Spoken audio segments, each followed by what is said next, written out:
Hello, this is Ginevra with Today I Learned. I'm a trainee lawyer, international journalist, and part-time actress specializing in international law and classical theater. So I'm back. I know it's been a long time, but suddenly my life became really busy and eventful. I really wanted to thank those of you who reached out in the last months to make sure I was okay. Well, I did have a few rough months, but now hopefully the storm is over. But I really wanted to thank you so much for your love and support during a very difficult time. I'm definitely going to try to make this podcast more of a regular thing, especially as I am now the instrument to actually do so, because I have a brand new computer and I want to change the format of the podcast and possibly the title. I want to do a little bit of a makeover, just like Facebook, you know. So, for a while, there's going to be just me talking about issues of international law and arts and culture, but then I will reintroduce some guests so that you guys may enjoy it even more. However, I do want to hear your comments and your opinions, and if there is any topic you'd like me to feature in this series, please do not hesitate to leave me a comment or message me, and you can express any thought you'd like. So you could be the next guest in Today I Learned. Now then, let's talk about the restitution of ancient artifacts in international law. So I had to research this topic for an article I wrote, and it occurred to me that it's perfect for this podcast because it kind of merges international law and arts and culture, which are my two areas of interest. Also, for those of you who don't know me, I have a passion, or better yet, an obsession for the ancient world. So if I get a license to talk about it, I'm even happier, So let's dive in. Just a little disclaimer before we start. What I will be sharing in this podcast, it's my own understanding and my own opinion on the matter, and I do not mean to target anybody. All I can do is try and offer reflections and my thoughts on the topic, but of course, they're just subjective and partial. If there's anything that you don't agree with, feel free to leave me a comment or message me, and I'd be really extremely happy to be informed about something I've missed, mistakes I've made, or if you think that my opinion is wrong, please talk to me. I really think communication is growth, so please communicate. So this topic has a long, complicated history of controversy, making it all the more appealing to me. I love complicated stuff. Following growing international pressure in the last few months, well, really in the last few years, because the debate is ongoing and really long, European countries such as Germany, France, and United Kingdom agreed to the restitution of thousands of sculptures known as the Benin bronzes, stolen from Nigeria during the colonization of Africa. Let me just stop for a second here and break down a little bit of a terminology for those of you who are interested. Colonial rule describes circumstances or people subjected to another party both politically or militarily while suffering the exploitation of resources by that stronger power. Artifacts are man-made objects with cultural interest, and restitution or repatriation is the return of such artifacts to their country of cultural origin. Nothing wrong with that, I guess. In fact, these tendencies of European countries have been called a game changer and the start of a new era for what concerns taking moral responsibility for the crimes committed during colonialism. But are they really? While, of course, they're certainly well-intentioned and they do represent steps forward in that direction, it came to my mind that such practices are only condescending and paternalistic and hide ulterior motives. For example, political motives or maybe opportunities for revenue. They certainly do provide an opportunity to divide clear divisive lines between civilizations, which seems to be a prominent tendency nowadays in the world. And so I thought that this could be a good opportunity to list both arguments in support of the restitution and those against it. I am in a very interesting position, I think, because I live in the UK, which is obviously at the center of the debate, being, the British Museum full of stolen artifacts. And of course, the UK was a main actor during colonization. But also, I'm Italian, which, of course, Italy has a colonial past. And at the same time, there were a lot of instances where Italian treasures, were stolen in the past by many actors. So in the last few years, strong declarations were made by European leaders for the restitution of ancient artifacts.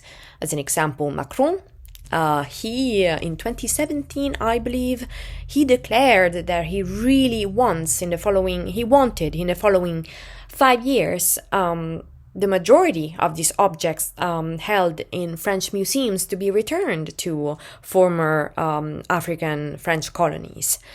That was certainly a strong statement that had, of course, consequences, and maybe that's why many museums in France have actively taken steps and moral responsibility for restitution. A difference has to be made between objects that were lawfully sold to foreign countries and other objects that were stolen unlawfully during colonial rule. And those are the objects that, according to restitution supporters, must be returned because they were taken unlawfully. And why so? Well, first of all, they were stolen, and that is unfair. I mean, some may say that colonialism needs to be contextualized. I mean, arguably, the entire history of the world consists of one party dominating the other, so that is not unique to the West. But that doesn't mean that things can't get better and that Western countries can't take moral responsibility for their wrongdoings. Also, these objects are really meaningful to the history and identity of those people who live in the geographical location where they were found. At the same time, they're very telling of the origins of human history as a whole.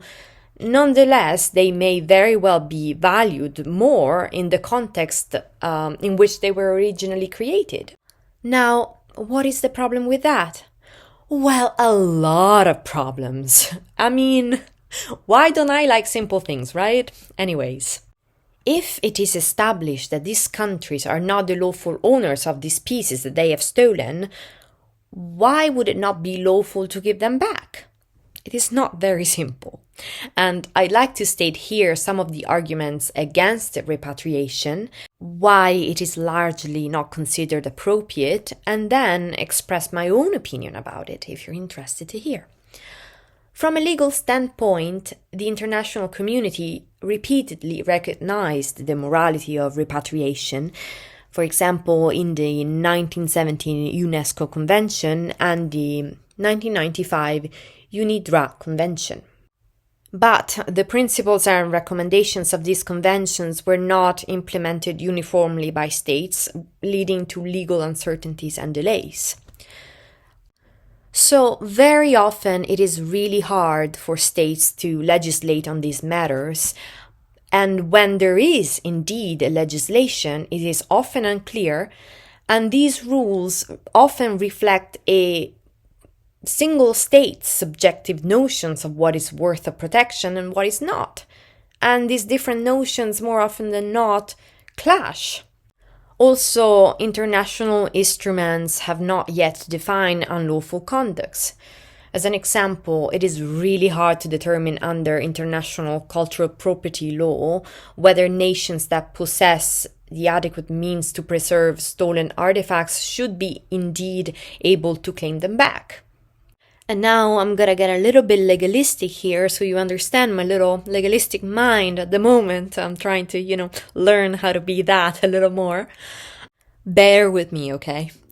Arguments for restitutions are based on the presumption that there has been a theft.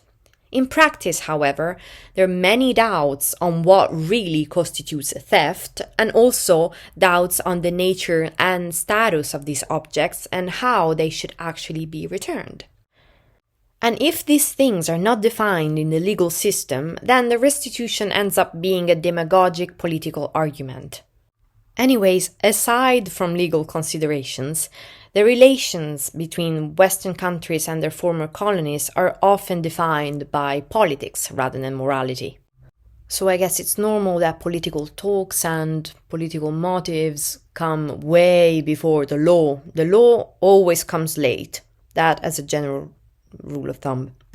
Anyways, we all know to some extent of some arguments against repatriation, and I'm gonna list some of the most famous. So, to quote the British Museum verbatim, it is best to put the object in an international context where cultures can be compared and contrasted across time and place. And that makes sense. After all, especially nowadays in a context where xenophobia and international borders are being borderline glorified, it is crucial, and I will quote Marx and Engels in the Communist Manifesto here, so I'm getting fancy, it is crucial to make the intellectual creations of individual nations become common property. So the question should not be repatriate artifacts obtained during colonial rule, but how best to share these objects with the outside world, wherever they may be. Well, I mean, it makes sense, of course it does. But then why isn't anyone concerned about the very contemporary practice of some rich Americans that unlawfully come to Italy and steal Italian treasures, to keep them and showing them off in their gardens? I mean, let's not digress. This is another story for another time, but there is indeed this problem that, for example, the United States did not implement any of these conventions, and they have no regulation for the import-export of these objects, and at the same time, they are the biggest players in the both lawful and unlawful market. And so, yeah, if it is so important to conserve things well so that everyone can see them, why can Americans do what they want? Always. But it could be argued that looking at the ownership of this object from a geographical point of view is flawed, because when defining a place, you cannot only consider geography, but you must also look at a place in time and space. And so if you look at it that way, more often than not, a place where those artifacts were created no longer exists. I'm gonna talk about ancient Greece and ancient Rome, because that's what I know more about. But when we consider the ancient Greek Empire and the Roman Empire, they extended so much that at some point, really a lot of places were considered Greek or Roman. Not to mention that, and now my classicist friends are going to cringe maybe, being Greek, for example, was not merely associated to a geographical location, but was indeed more of a way of life. And so, if the empire was extended to so many territories, and being Greek was a way of life, then what is Greek? Where do these things really belong? Also, some modern contemporary states really don't seem to have much of a legal claim if we consider that, for example, following the formation of new states in the Middle East as a result of the disgregation of the Ottoman Empire, emerging leaders have often exploited these objects for purposes of self-determination rather than actually safeguarding their cultural heritage. For example, when Saddam Hussein became president of Iraq in 1979, he strongly called for the repatriation of antiquities previously sold, even legally, to European museums, because he had a political, demagogic agenda. So really, these treasures were then reduced to strategic and political interests in the history of the Arab world, or, if you'd like, to tools in the ongoing conflict between the East and the West. I mean, these states weren't even there when the objects were created, so how do they have a claim towards them? And why risk the safety of these inestimable treasures for political reasons?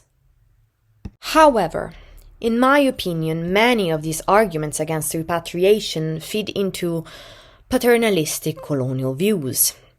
As we talked about the Arab world, I'm going to mention the British Mandate, also known as the Mandate for Palestine, issued by the League of Nations in 1920, which was created to allow the British Empire to look after the former German and Ottoman colonies, determining in Article 22 that these territories, the people living in these territories, were not yet able to stand by themselves under the strenuous condition of the modern world.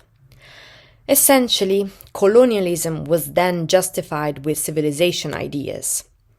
Well, if you look at the notion that these pieces are safer in Western countries, the tutelage of those people at the time becomes now the tutelage of the origins of civilization. Oh my God! Well, does it remind you of anything? It certainly reminds me of the British Museum argument and very Western arrogance that these pieces are generally better off in the West because we're supposedly better at conserving them. Because Western museums spent a lot of money and resources on these objects once they came in their possession. So, to gain a bit more of a practical knowledge on the subject, I've spoken to Dr. Luca De Curtis, who holds a PhD in Latin and Greek paleography from the Department of Ancient Science at Università di Roma La Sapienza. And he sadly confirmed to me that some historians that he knows of found it almost impossible to get a hold on high-resolution photos of papyri for research purposes once they were returned to the Egyptian Museum in Cairo. But he also said that the assumption that these pieces would be treated worse in their country of origin is just flawed. Actually, despite their advanced technology, the British Museum damaged irreparably the Elgin marbles, which are the collection of marble sculptures that were originally part of the Parthenon in Athens and were taken by the British at the beginning of the 19th century. Well, in 1999, they were damaged during preservation by the staff of the British Museum, and it was a scandal. The matter was, of course, dismissed at the time by the British Museum as a gross exaggeration. So why the double standards when the history of humanity is at stake? I was very happy about the chat that I had with Dr. De Curtis because he actually was able to voice my thoughts in a more effective way. He said to me that even if it was true that these people can't allegedly do it themselves, perhaps the ongoing effort of the Western countries to export democracy and civilization should rather focus on transmitting their knowledge about conservation of antiquities and perhaps contribute to the funding and creation of accessible structures where these objects can be admired by the whole world in the places where they were actually created. And so efforts for the repatriation of these objects still seem to me as part of a contemporary apologetic tendency rather than an actual admission of responsibility for the atrocities committed in the past. And they do not really reflect a willingness to change things. I mean, you know me. I firmly believe that mistakes can be amended, but it takes more than that. It takes more of an effort. Anyways, just to conclude, Nigeria actually plans to build a brand new museum to store the Benin bronzes, and there is no reason to believe that this museum won't be as good as the British Museum or any other museum in Western countries. Okay, before you start thinking that I'm being too negative about the subject, I do believe that restitution is a positive thing and that the effort made so far are crucial in terms of recognition of past wrongs. But we must acknowledge that at present there is no right to restitution in international law, and this practice is often subject to very long case-by-case evaluations. So possibly at national level, there could be an effort to improve arbitration commissions operating on these evaluations so that maybe it could be faster to resolve claims on restitution and so that repatriation of these objects could be more realistic. Also, given that stolen pieces will still remain in Western Museum for a long time, or at least most of them will, there should be more transparency when it comes to the brutalities of colonialism and the real reasons for the displacement of ancient artifacts. I think the public really must know why and how they're there. Well, personally, I have to admit that researching this topic really helped me change my mind about it. And also, having met so many people from around the world really helped me shape my thought around the restitution of ancient artifacts. And possibly that's why I like to talk about controversial topics in this podcast, because maybe there's a part of me that hopes that by listening to my words, you get more information and possibly change your views in a way or another about certain topics. I think I mentioned that I am Italian, of course, but I am from Rome. Well, in Rome, we used to have the Aksum obelisk, which was taken by Mussolini during the Ethiopian campaign. It used to stand by the Circus Maximus in Rome, which is a very popular point, and I remember, meeting people by the obelisk, and it was certainly an important reference in Rome. Well, one day in 2005, it was gone. And I remember the 15-year-old me was very upset about it for some reason. I thought it was unfair and that in Ethiopia it wouldn't be as well conserved as it was in Rome. Well, hopefully you can forgive me now that you know that I have an obsession for the ancient world, and egoistically I wanted the obelisk to stay where it was. Similarly, I must admit that I love strolling through the British Museum. It is possibly one of my favorite places in the world, and I first went there with my dad, so there is a lot of emotional attachment to that place for me. And it is wonderful being able to enjoy marvels for free and not having to travel much to do so. It takes my breath away to be able to see the Elgin marbles, the Rosetta Stone, the Nimrod door. Since I haven't been able to visit those places yet, it gives me an illusion to know their history at least, really the history of the entire human civilization, and it gives me goosebumps. But ultimately, I know that my own or anyone else's egoistical needs is not what is at stake when we talk about repatriation of ancient artifacts. That's all I have for today. Thank you so much for bearing with me till the end. Before I leave you, I'd like to mention that my article on this topic will come out soon with Res Publica Politics and Arts in the City that I have the honor to write for.